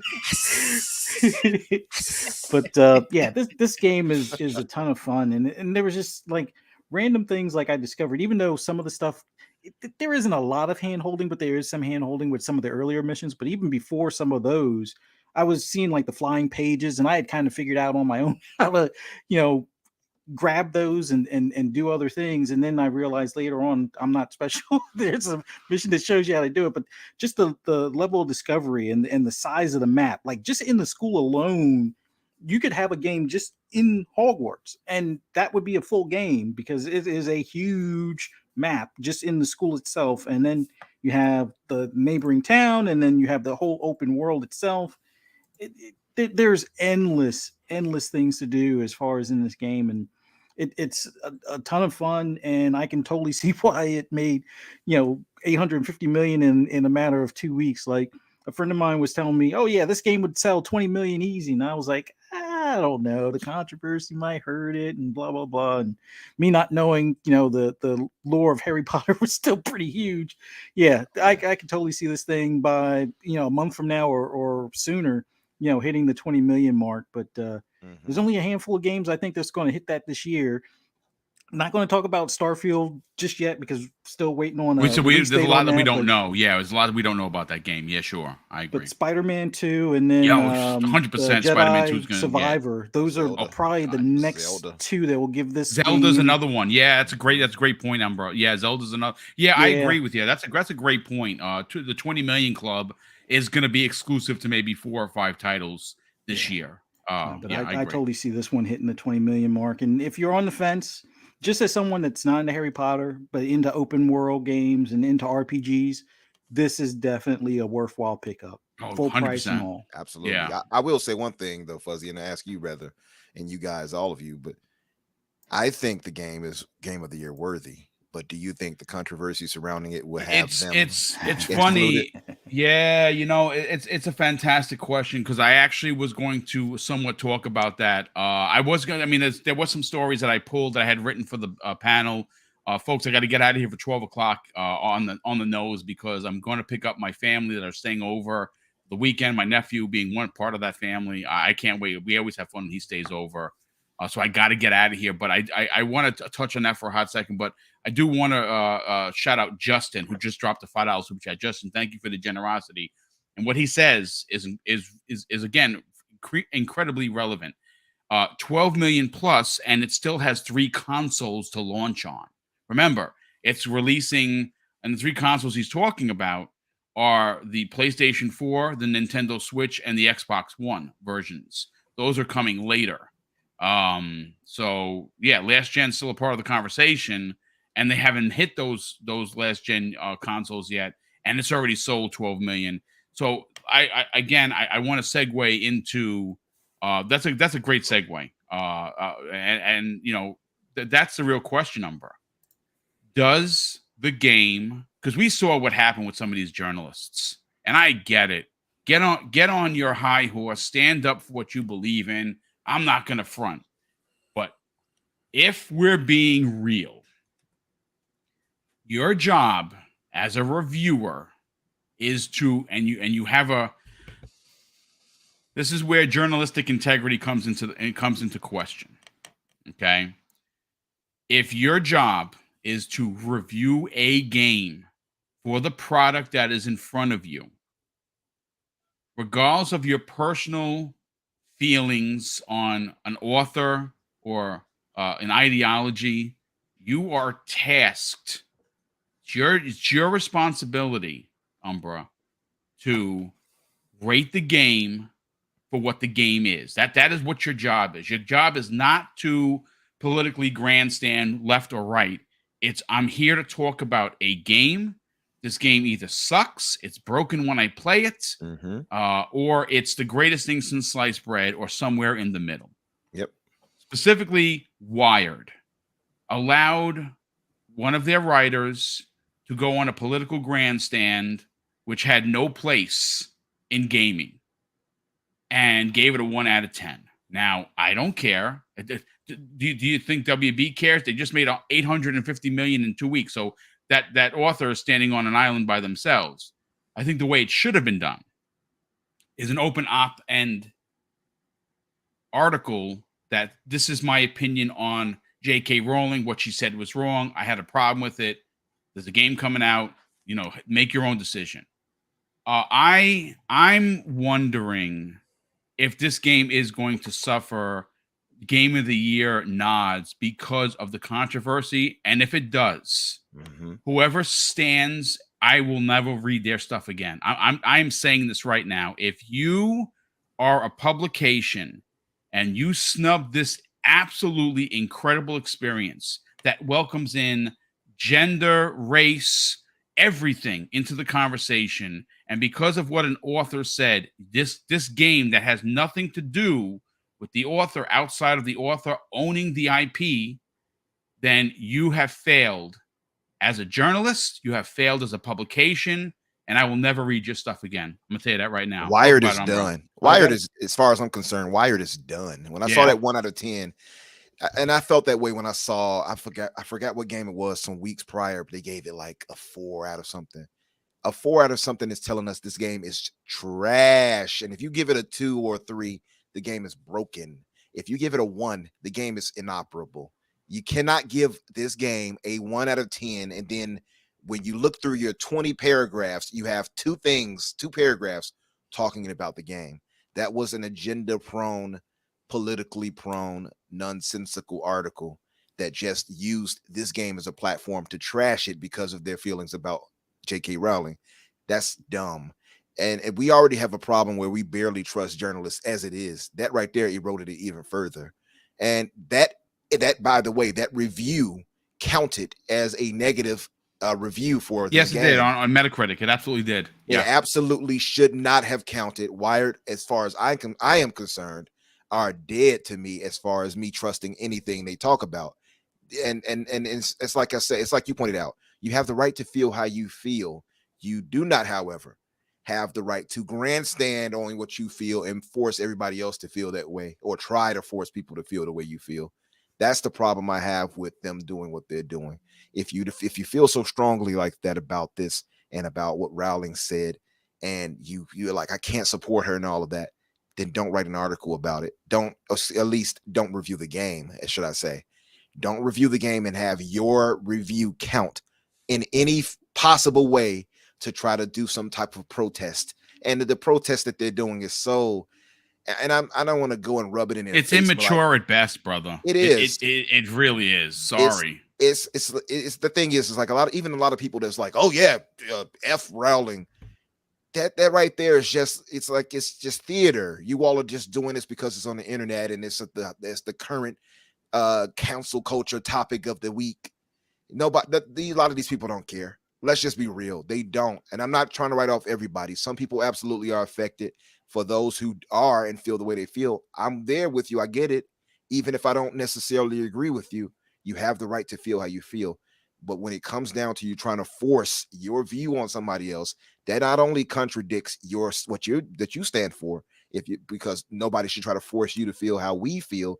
If, for instance, a Christian is like, oh, you shouldn't be this way, that would be them forcing their view on you, their world view on you.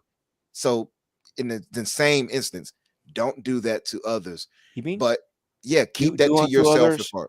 Yeah, do unto others. It's do unto others as you would have them do unto you, unless I'm offended. Right, exactly. But the thing is, it's like don't. And if you, like I said, if you're gonna make an article, an op-ed, whatever, Sculzy TV says Wired should stick to reviewing sex toys. Yeah, it's more on their level. Sculzy TV, welcome, brother. I love it. I love it. That is just that's good stuff. That's slanderous. Assless chaps for them to review. But I would just say, do your op-eds, say what you have to say. If you're not gonna support them, don't support them. That's fine. Say why you're not supporting them.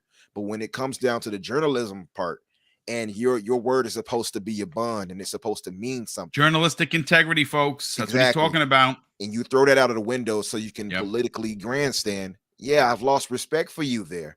You know what I mean? And I can't take you serious anymore. A 1 out of 10 is a disgrace. It's a slap to the face of journalism, honestly, because that's not what you really feel about this game. We all know it's not. You're just saying that because you feel negative about Rowling rather.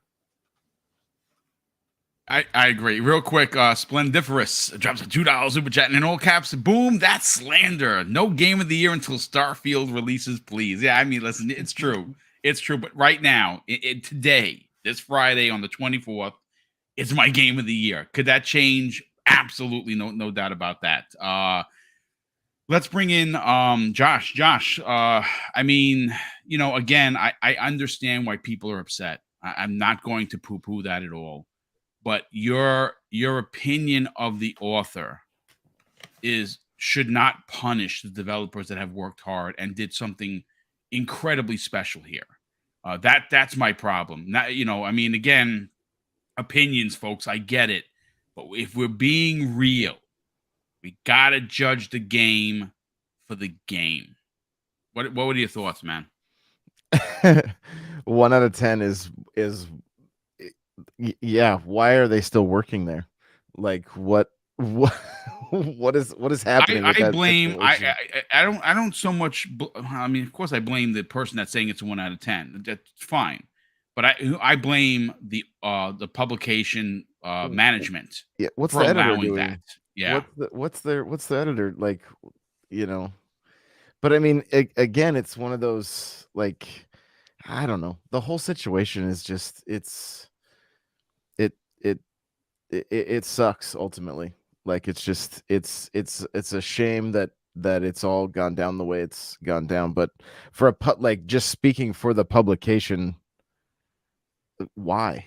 Like what are like what are they doing? I mean, maybe that stopped a handful of sales. Maybe, I don't know. I know back in the day when I was always reading IGN articles and I've talked about it on this show before, the review of Double Dash from Fran Mirabella, right? And he gave it a 7.9.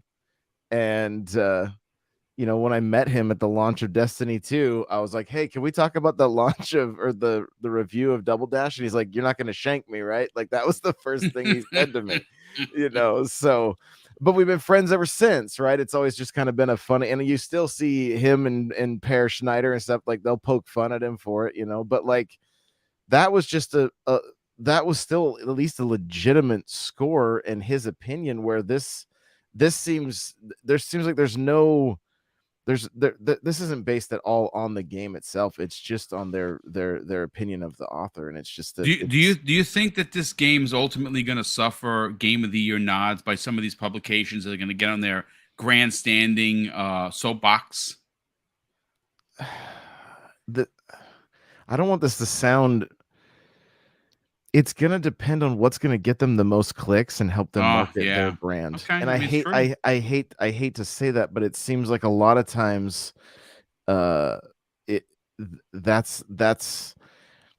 what companies seem like they do. It seems like, how can I use this to help help market us, which they hide behind the curtain of, we're trying to be supportive, and so. I don't know. There's a very real possibility, but I mean, what, like, take the Game Awards for example. Are they going to exclude the game completely from even the player's choice? And that that's a great question. Because Keeley is I sometimes I can't read that dude. I know that he has a love for PlayStation. I mean, he's allowed to have that. He's sometimes very scandalous anti-Xbox. He does things that make me scratch my head and gets him in trouble with the community. This is one of those situations where I'm not confident on going left or right. Like, I don't know if he gets on his political soapbox and be like, yeah, I'm standing up for the peoples, and I'm gonna not put this on the stage, and I'm gonna make sure. Because anyone that says that these things aren't fixed, you're lying to yourself. I mean, I know that they're supposedly all professionals vote on this or whatever, and I don't take any of that seriously. I think it's all bullshit. But ultimately, I think that if the game is going to be judged for the game, it's going to win or potentially be in the running for Game of the Year. If people are going to get on their political soapbox, specifically Keeley, and is going to try and stand up for the people because of the author's point of view, which you either agree, you don't. I mean, it's not a part of the game. It has nothing to do with the team that made the game. Anything outside of giving it a fair shot is wrong. That's just my opinion. And I think ultimately, make your own choice, right? And no matter what game we're talking about, don't listen to a critic. Even if you feel like you really jive with that critic, you make your own choice. I agree. It's your $70, it's your $60, whatever you're. I mean, I recently went and watched Ant-Man, and I really enjoyed it. Like, it seemed like some of the critics were ridiculous. I'm sure Mrs. Boom and I, we are big MCU fans. We're gonna eat it up. I love Paul Rudd. I love Ant-Man, the character. I'm not listening to any of these. Well, it's really just a story on its own, and it's opening up to a bit. Shut up. Just watch the movie. Enjoy the movie. No more talking again. No talking again. That's it. Don't talk. Isn't it funny how one movie ruins the whole MCU? It's just, you know what I mean? I'm done with the whole MCU because of this movie, and it's like, you're an idiot. But I mean, but maybe those critics enjoyed Doctor Strange and Thor: Love and Thunder, which I thought completely tanked. But some people are comparing it to Eternals and saying it's just so odd that I don't understand critics. I've kind of like, the older I get, the more I'm like, I care so much less about other people's opinions. Like, we can have conversations about it, but they don't hold any weight for me. Yeah, no, I absolutely agree. Listen, Dreadpool, let's get your hot take on this. I mean, is Hogwarts Legacy going to be snubbed as it would at the Game Awards, or with review sites like IGN, like GameSpot, like Kotaku, like VGC? Are they going to judge the game for the game and give it its flowers if it does win Game of the Year, or is it going to be like, no, we can't give this because of X, Y, and Z? I feel like I'm under pressure here. I feel like I'm Chris Rock right now. I might be approached by. Well, no one's going to slap you because you're home, so you're okay. I don't know. My wife might, but no. But that's the thing, right? Didn't I just say that they just cancel culture? But they could come back again. They do that 15 years later, just because they have that inkling of, I'm going to bust them with something. So well, you're right. They are rewriting Charlie and the Chocolate Factory and making the Oompa Loompas binary. Right. You know, and it's just yeah. ridiculous. Are they really doing that? Yes, that's a fact. Yes, they are rewriting Charlie and the Chocolate Factory. My wife brought this to my attention, and we just laughed. And making the Oompa Loompas non-binary. That's what it is, non-binary. Fat grandpa, I guess now is obese.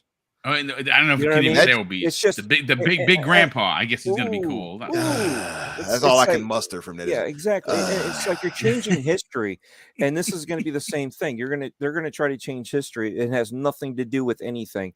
I do feel like there will be another resurgence of cancel culture, that we can't do this because of this.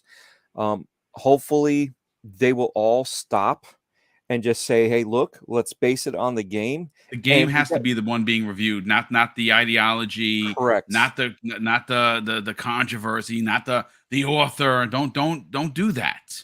And that's where I'm hoping, because a lot of the people that are voting on this have nothing to do with any of that stuff. They're more game industry insiders, not reviewers, not the cancel culture people, none of that stuff. So I don't think that it will hurt them in that way, other than visually.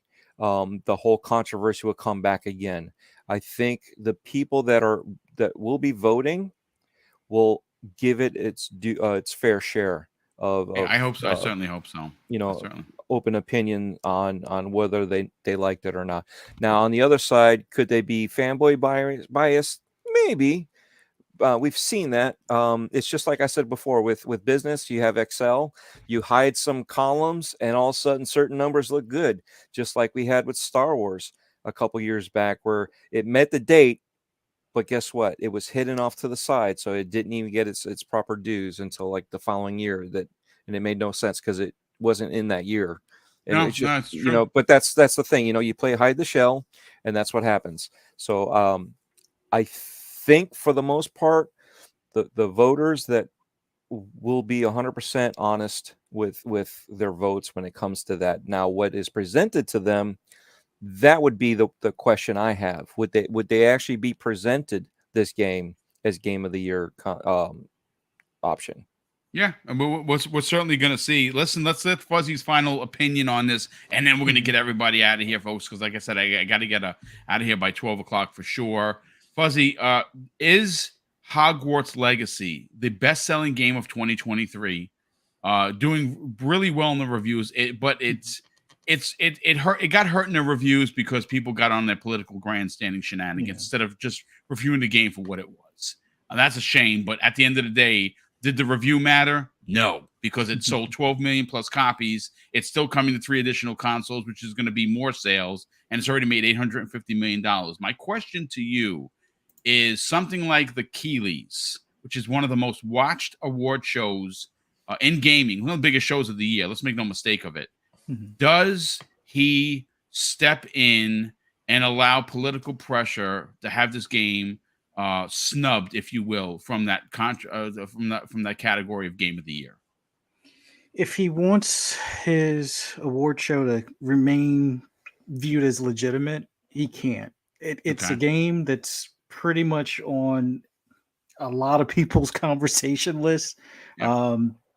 The sales in itself, the reviews, despite a few negative ones based on stuff not directly relating to the game, as far as in-game itself, it has to be on that nominating list. Now, the drawback is this year is going to be pretty stacked, so there's a lot of heavy hitters that are yet to release later this year, so it's possible that one of them could bump it out of the way. So I don't envy his position as far as putting that 5 or 6 category game field list together. But at this point in time, I would say it definitely stands a chance to be nominated.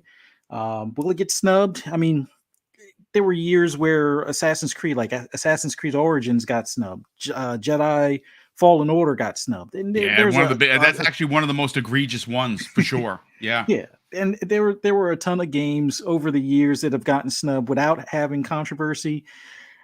This one, I think, would hurt if he did ignore it. It would almost be like leaving off, Elden Ring last year. It wouldn't make sense. Like, oh, it was early in the year, let's not do it. I mean, yeah, I understand the controversy. I'm gonna give him the righteous smoke if he goes that way. Trust me when I tell you. I'm giving you. I'm telling you right now. I will have a panel of righteous smoke givers. Yeah. To send it to him. Let's rush the stage like they did for Tomb Raider. Well, you keep him from walking off the stage like the journalist did for Tomb Raider being exclusive for a year. I remember that. Yeah, people forget about that. Yeah. I don't know. They need to include it in the conversation unless we get 5 or 6 more games that outperform it. And we could possible, very well. This is a year. It's a great point, Fuzzy. Again, I'm not. It's going to be in my top in my top 5 for battling it out for game of the year because of how much fun I'm having. Yeah. But you're right. This is the year, folks, that is expected to outdo the legendary 2007. Mm-hmm.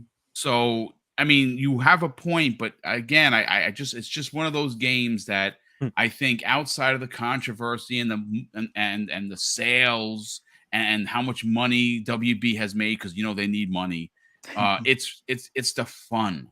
It is the world. It is, again, anytime I've talked about it, anytime I've engaged people on the panel or people in the community talking about this game, I think why it's a special conversation because it has never come to what console you're playing it on. It has come to, holy cow, this game is amazing.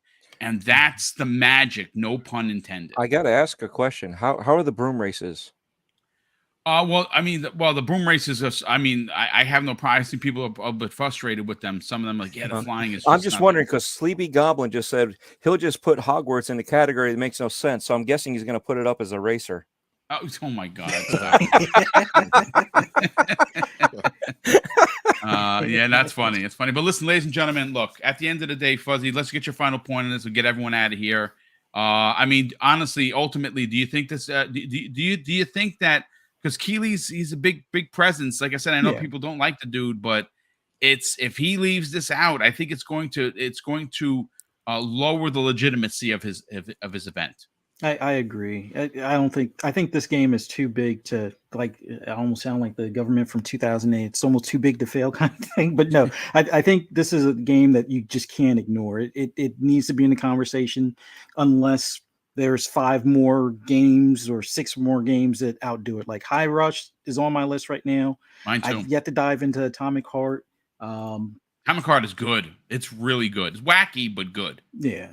So this is a pretty stacked year. And I mean, we kind of forgot about Dead Space, which was pretty big earlier on in this year. Dead and that's Space a remake. is already in my top 5. Dead Space is amazing.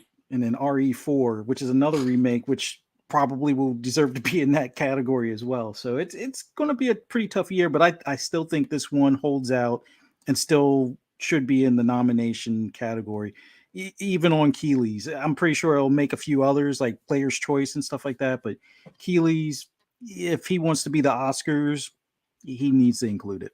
Yeah, absolutely. I agree. Listen, real quick, David Chimenti. Wow, dude, he drops an additional, very generous $20 super chat. Dude, that is bonkers. Thank you so much for the generosity. That is incredible.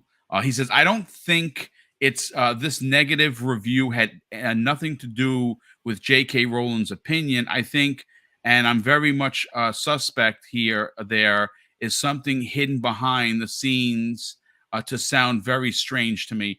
I mean, like I said, Wired just fell off a cliff for me. I didn't read them to begin with. I read them sparingly. Now they don't even exist. I just think they're just dumb. But listen, ladies and gentlemen, again, I apologize. Normally I do very lengthy outros because obviously everyone that's on the panel here matters. All of their information is going to be in the show that goes VOD as soon as it uploads to YouTube. Please subscribe to everyone here. Please follow everyone here on Twitter. And if they're a content creator, and everyone here is, please subscribe to their channel. It's incredibly important that the support that we're shown here on this channel. We want to see that support go right back to anyone that is on these panels, because they're doing this. They're taking the time out of their day to be here to talk about video games. And eventually, when someone buys Double Barrel Gaming, maybe Microsoft will acquire Double Barrel Gaming. Until that happens, I can't pay anybody. But listen, big shout out to all the super chats. Obviously, we've talked about this before. Those really power the show. We have a monster giveaway. And our support of the Ukrainian team that is bringing Stalker 2 sometime later this year as an Xbox exclusive. My wife and I have pledged that we are purchasing full-priced 15 copies of Stalker 2 and the winner's choice. You want it on PC, you get it. You want it on Xbox, you get it. And all you got to do, and we're going to have a special release podcast that we're going to give away those 15 copies, and we can't do that normally. That's over $1,000 worth of games that we're giving away. We can only do that with the support that we get here through channel membership and obviously the super chats, and we can't thank you enough. And of course, folks, I want to close out the show with something that's important to me. Hopefully one day it'll be important to you, and that's something that my dad taught me when we were kids.